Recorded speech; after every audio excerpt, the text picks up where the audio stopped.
just so that you can understand exactly what we're talking about, tignan po natin ang ating team standings at makikita niyo po itong kupunan ng Philips Gold nasa gitna. Pero yan, Meralco wala pa pong panalo in 4 games, and so entering the 5th game, they're hoping the 5th will be the charm. We're just about ready to get underway, and first serve para sa kupunan ng Meralco, and it's going to be the setter, Kim Fajardo, who was not there during their last game dahil syempre may commitment siya sa kanyang eskwelahan. Ito malaking bagay na nandito siya kasi siya nga yung first setter nila. That's and right. She starts them off. Pablo gets into the scoring act quickly and scores. Myla Pablo, who's the youngest in the team. Can you imagine, no? She's tall, but she's the youngest, who calls everybody ate. But one of the highest scorers of the team, huh? So pagdating sa scoring, siya yung ate. Oo. Gohing will set up Pablo. Pablo just sends it over. Quick play to Mika Reyes. She's dug. Pablo again blocked. But a violation will be called. 2-0. Lamang kaagad ang Philips Gold. There's a net violation there by Mika Reyes, says her first referee.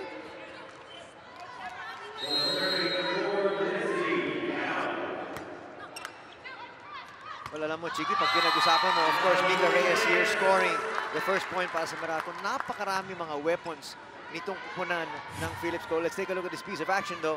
Quick play once again to Mika Reyes. Works. And they need to go to that little bit more. You know, you and I were doing their previous game. We're in. Napaka-effective nito si Mika Reyes, but it seemed like they went away from her. Yeah, because it's so hard to set up for a middle hitter if there's no first ball. Kaya kailangan talaga gandahan ng Meralco ang first ball nila.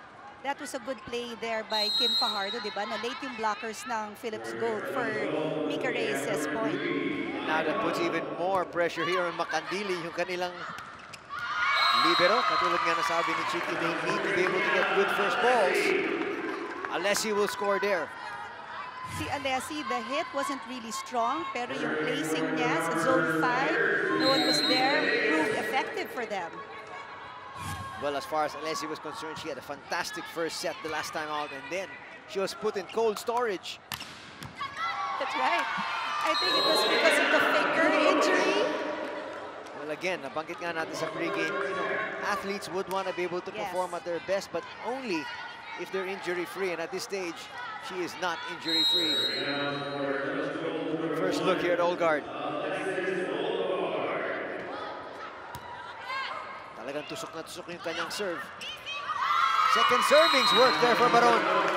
Ganda yung reaction ni Baron, no? She tipped that ball over, it was blocked, but she had a quick reaction, put that ball over, and the floor defense of Philips Gold wasn't ready. Nice serve by Alessi. Todorovic will just have to get that one over.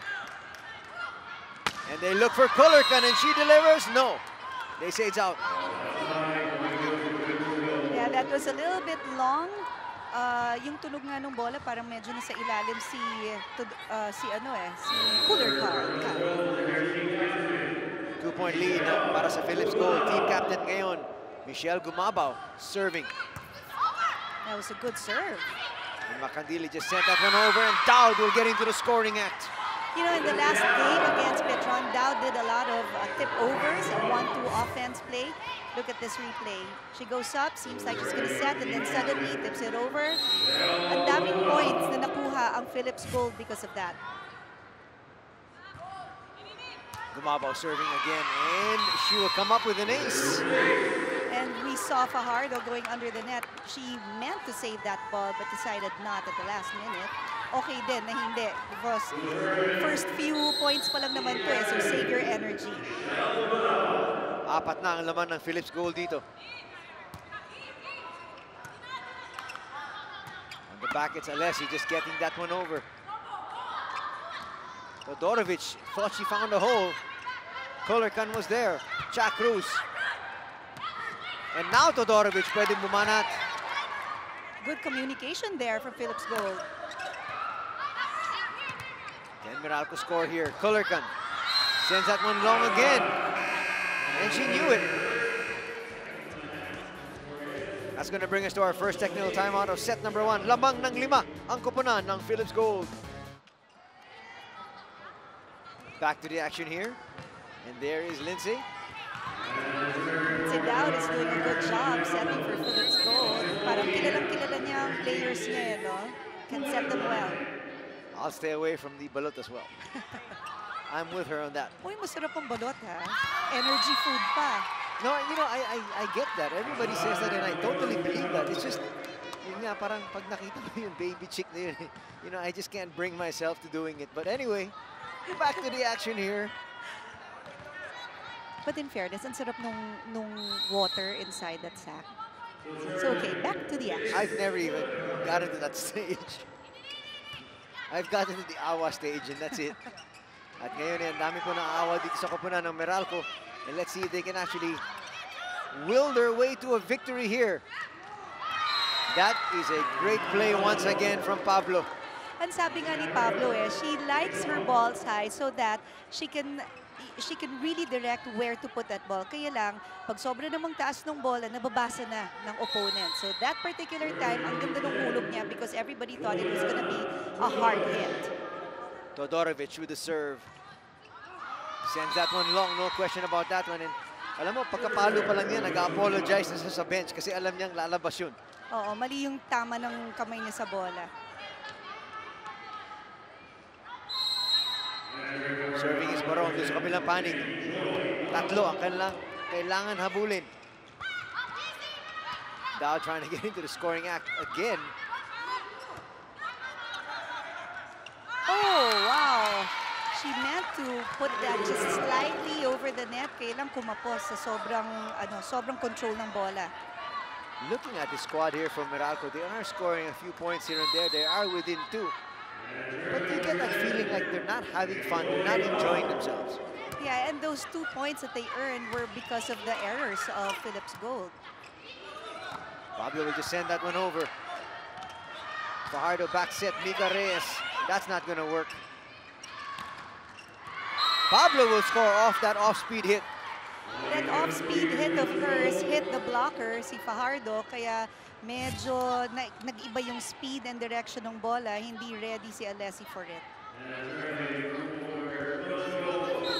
And you know, Myla Pablo is sick today. She's got fever. She has a terrible cold and her throat is very painful. So, nag-medication lang siya. Pero laro pa rin ang gusto niya. Yan ang talagang volleyball player. Well, these athletes, it'll take a little bit more to be able to keep them off the court, that's for sure. Right. And Kim Fajardo, who just earned that point for Meralco, is also not feeling well today. She's got back pain and she had to take some medication for it as well. Let's check in now with Mitch. Anthony and Chicky talking about the morale of the Meralco team nung nagpasok na ako sa dugout kanina. It was a very quiet and focused Meralco team, which means they're somewhat getting back in shape, which is their normal routine kasi they're very quiet talaga inside the dugout. Now, at this point, inaamin naman ni Coach Ramil na medyo naapektuhan nga yung pag-coach niya dahil sa death ng mom niya. Not the very aggressive coach that we normally see, but the girls are very understanding about this and try to make this as a motivation and to try to dedicate this game for their coach's mom. Balik sa inyo. Wow. The death of Coach Ramil's mom is a big thing. Well, we send our condolences, of course, to Yes. Coach Ramil and the rest of his family and loved ones. At this very trying time. And more trying times ahead para kay Coach Ramil and the Meralco squad here. As they find themselves down by 4. At least si Mitch is in the pink of health, huh? Oo. Pinag-usapan natin kanina yung dalawang injuries. Actually, not injuries, but two key players that are not in the pink of health. Yes, and now Cha Cruz delivers that much-needed point for Meralco. Look at that replay. That was a good setup for Cha Cruz. Again, the blockers of Philips Gold were late. There was a big gap in between the 2 blockers. And quickly, yun ang sinabi ni Melissa Gohing sa kanilang dalawa. Sabi nila, kailangan mas malapit kayo sa isa't isa. That's right. Ganun talaga dapat, no? You tell your teammates kung ano yung dapat gawin para mag-improve. So far, Todorovic seems to be off her usual groove today. Let's see kung mababago pa to. That is definitely long, no question about that. Cha Cruz. Yeah, good eye there from Melissa Gohing. Wanted to kick herself there. Sabi niya, lumabas na naman. Bawi na lang siya ngayon. Tatlo na naman ang lamang nitong kupunan ng Philips Gold. Pablo with the serve. It's a good one. Olga just sends it over. Quick play and Mika Reyes delivers. Nicely done by Mika Reyes. Alam mo, she only learned how to play volleyball in first-year high school. Imagine. That is quite late. Yeah, and first-year high school, tall na siya. 5'7" na yung height niya. And then she grew nung third, fourth year, 5'9" na siya. Well, she is making good use of her height. Yes. Same thing here with Todorovic. Not the tallest of ladies, but still, she can sky so high. And look at this. When she goes up for that hit, the arm swing, and she puts that ball down, she goes up with so much energy after the hit na na-encourage yung teammates niya to perform well. Parang yun na nga yung nangyayari. That can't be set up. Kim Fajardo tried to save that ball by setting it up. Kailang bagsak yung bola niya when she tried to save it with just one hand. Timeout will be called here by Coach Ramil. Makinig tayo sa kanyang sasabihin.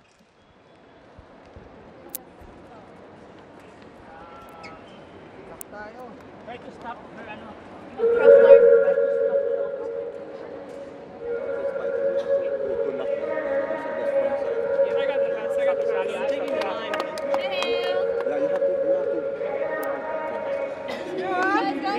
have to extend your left arm. Okay. Here we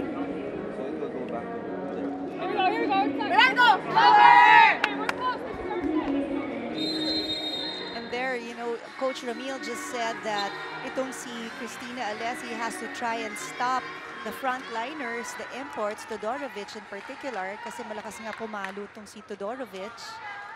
So let's see how aggressive can Cristina Alesi be after the timeout.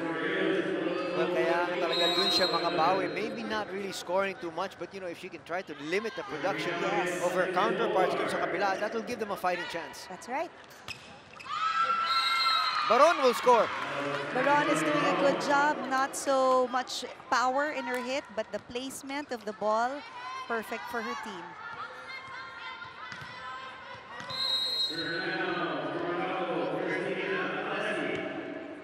Nice serve by Alesi.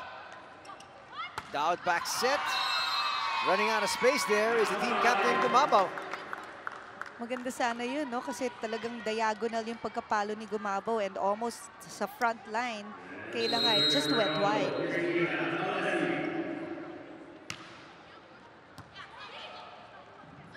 We go right back to Gumabaw and she delivers down the line. You see what Dowd did? Nagkamali si Gumabaw a while ago, tapos she gave her immediately a chance to redeem herself. And that's exactly what she did. And Philips Gold, as we get to our second technical timeout, lamang pa rin ng tatlo. At nagbabalik po tayo dito sa San Juan Arena para sa Philippine Superliga Grand Prix 2015. Chuck Cruz there on your screens. Ang kanyang katapat dun sa kapila. Michelle Gumabaw, both team captains, former teammates at De La Salle University. Sino ang mga ibabaw dito ngayon? Colorcan gets into the scoring act. And ang ganda nun kasi right after the timeout, nag-produce siya kagad after the instructions from Coach Ramil. Kailangan talagang pigain niya itong dalawang imports to be able to give what they can possibly give, just to give yung kanilang team some sort of a chance to stay competitive. That's right. It's a good first ball. Dadang! Kita mo, pag maganda yung first ball mo, maganda yung setup. Ang ganda rin ng palo ni Dadang. Walang tao dun sa zone 1 ng Meralco. You know, I have to say, the Philippine Superliga Grand Prix, it did a lot for Philippine volleyball, di ba? Kasi nag-elevate yung skill level ng local players natin. I mean, like, look at in Philips Gold, si Myla Pablo. Ang laki ng difference from when she first started to play here in the PSL. And now she's got variations in her hits. Pati yung reception natin, humahabol tayo sa bola. Ganun din dito sa Meralco humahabol sa bola. And talagang they're not letting the ball die.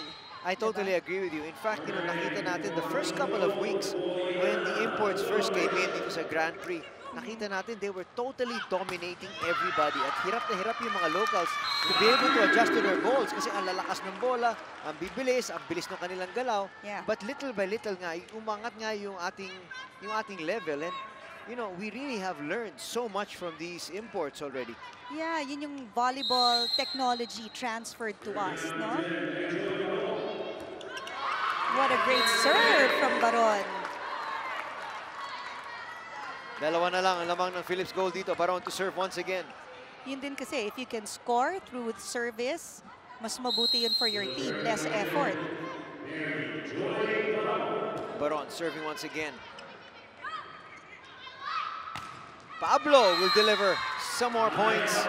See, speaking of variations, kanina nag-down the line siya. Now, nag-cross-court hit siya. So, that's what she was saying when I talked to her kanina. Kailangan hindi pare-pareho para hindi siya nababantayan ng blockers.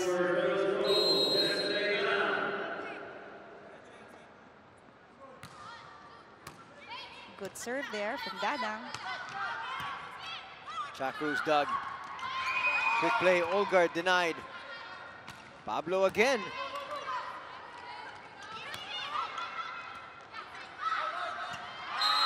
Pablo going to the left hand. She tried to save that ball kasi yung pagkaset ni Cooler Can masyadong palabas. Ni Olgard.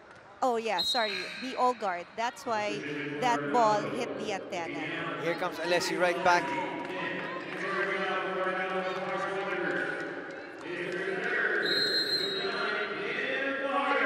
Alam mo, hindi masyado impressive pa rin yung mga numbers ng mga imports ng Meralco, but they're only down by 2. So that's a positive, and here is a positive para sa kabilang panig. Already 2 points para kay Daud. You know, that was a smart thing that the management of Philips did, no? They got 2 imports, the regular, and then they got a half Filipina. So parang yung lumalabas, tatlo yung volleyball technology from abroad na mata-transfer sa team ng Philips Gold. Well, Daud, we were talking about that during the pregame, replaced a friend of hers in Iris Tolenado, who was the #1 pick in the draft for 2015. You mean 2014? 2014. Well, I'm entering this league. Yeah. Gumabaw. Dug there. Coolercan can't score. Pablo goes down the line. Fajardo was there. That's kept alive. Bang! Olgard says enough is enough. You know, that was a good rally from both teams. Lahat gumagalaw. Look at the floor defense of both teams. Here comes the replay for Olgard. Tingnan mo yung shoulders niya naka-square. Akala mo pupunta sa right side yung bola, and then suddenly linihis niya yung ball. 21-18. Balik tayo kay Mitch. Andre and Chicky, narinig ko, pinag-uusapan niyo kanina si Myla Pablo, and actually nakausap ko siya kanina, and she believes that this is really the best league for her kasi dito raw nakikita niya yung mga veterans talaga and yung mga seniors niya before, nakakalaro niya na. Regardless of her awards daw, she believes that she still needs to step up kasi medyo bata pa nga siya for this league. That's why she believes that she needs to need to know when to read the blockers and to adjust more on their setters. Balik sa inyo. Thanks, Mitch. Makinig tayo rito sa huddle. The offense might be here. Okay, now you can see her spiking always cross court. Okay, often down the line. Okay, more cross court, pero mahaba. Yeah, She mahaba. can't jump that much. Okay, so huwag kang papasok agad. Service pasok, you're strong in front. Okay, block. Block. Let's go! Philips! Go! They're going Coach Francis there giving tips to Melissa Gohing. Read your hitters. Ang sabi nga niya pag nag-hit na cross-court, ibig sabihin mahaba yung travel ng bola. So dapat lalayo siya, hindi siya papasok agad. So let's see kung paano niya i-execute yung sinabi ni Coach Francis. You can see how technical Coach Francis is. Kahit lamang yung kanyang kupunan ng 4, naninigurado siya kasi alam niyang itong kupunan ng Meralco will come up with a stronger second set. Oh yeah. In just a bit. Not to say Todorovic, pero right now, Todorovic is saying, tapusin na natin ng first set. Kunin na natin kaagad. Ang ganda nung combination play with Olgard and Todorovic finishing. I think we're gonna see more combination plays today from Philips Gold. Pablo serving. They go to Alessi and she gets on the board again. Ayun, ang nag-block kay Alessi, parehong imports, si Todorovic and Ogard. Slowly but surely, the imports are getting into the scoring act. Mika Reyes with the serve. Meralco still in this set, but Todorovic says, tapusin na natin kung pa pwede. Wow, what a save! That's not gonna get over. Pero may kita mo, no, yung reaction ng locals natin, mabilis na.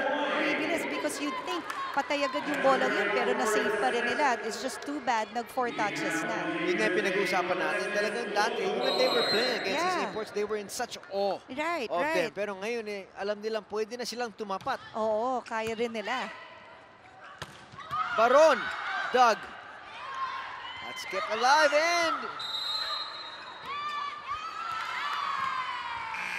It's an overreaching called on Meralco. and that is going to end our first set. Philips Gold takes this one quite handily. Meralco's woes continue. And there's our official score, 25-19. First set, pupunta sa Philips Gold.